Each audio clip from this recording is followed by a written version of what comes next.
ডিগবৈ পৌৰসভাৰ এলেকাধীন ৬ নম্বৰ ৱাৰ্ডত লাচিত নগৰত পুনৰ কৃত্ৰিম বানপানী।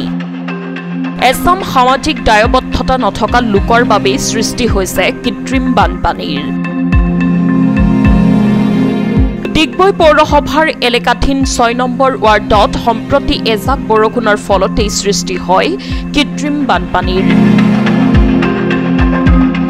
ফলত পথ ঘৰবাৰী সকলোতে নিমিষতে বৰষুণৰ পানীয়ে উপচি পৰাত বাসিন্দাসকলৰ আহুকালৰ সৃষ্টি হয়। জ্যেষ্ঠ নাগৰিক আফতাব হুছেইনৰ মতে বিগত প্ৰায় ২-৩ বছৰৰ পৰা এইদৰে কৃত্ৰিম বানপানী হৈ আহিছে। অঞ্চলটোত যিবিলাক নলা নৰ্দমা আছে সম্প্ৰতি জাবৰ জোথৰে ভৰি পৰিছে।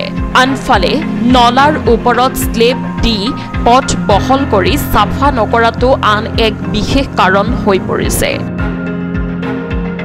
ডিগবৈ পৌৰসভা আৰু ডিগবৈ সমষ্টিৰ বিধায়ক সুৰেন ফুকনক উক্ত দিশটোৰ ওপৰত গুৰুত্ব আৰোপ কৰি যাৱতীয় ব্যৱস্থা কৰিবলৈ আহ্বান জনাইছে জ্যেষ্ঠ নাগৰিক আফতাব হুছেইনে।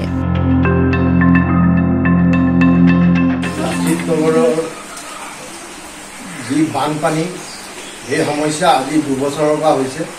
কাৰণ যি নলা আমাৰ ডাঙৰ নলাটো আছে সেইটো ৬ ফুটীয়া নলা হয়। আগত গৈ তেওঁলোকে স্লেব দিবৰ কাৰণে তাক চপাই লৈ তাৰ ওপৰত স্লেব দিলে ৰাস্তা ডাঙৰ কৰিবৰ কাৰণে তেওঁলোকে এই স্লেব দি পেলাই নলাটো সৰু কৰি দিলে। এই ২ বছৰৰ পৰা এই সমস্যাৰ সমস্যা হৈ আছে আমাৰ।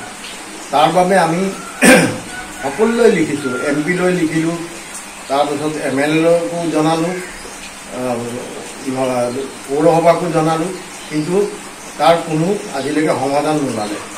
আজি ২ বছৰৰ পৰা আমি যি ভুগি আছোঁ তাৰ বাবে ঘৰৰ বস্তু বাহানি লাখ লাখ টকাৰ বস্তু বাহানি আমাৰ নষ্ট হৈছে, সকলোৰে মানুহৰে হৈছে। আজিও এই অৱস্থা হৈছে। সেইদিনাখনো তেনেকুৱা হ'ল, ঘৰৰ ভিতৰে পানী সোমালে, লেতেৰা পানী দুনিয়াৰ চব। আৰু এই সমস্যাৰ সমাধান কেতিয়া হ'ব আমি নাজানো। আগতো পানী হৈছিলে কিন্তু ইমানখিনি হোৱা নাছিলে।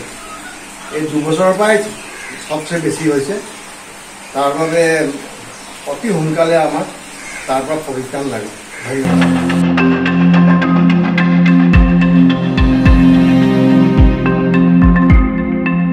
ডিগবৈৰ পৰা বিনন্দ কৰৰ ৰিপৰ্ট, সংবাদ লহৰ।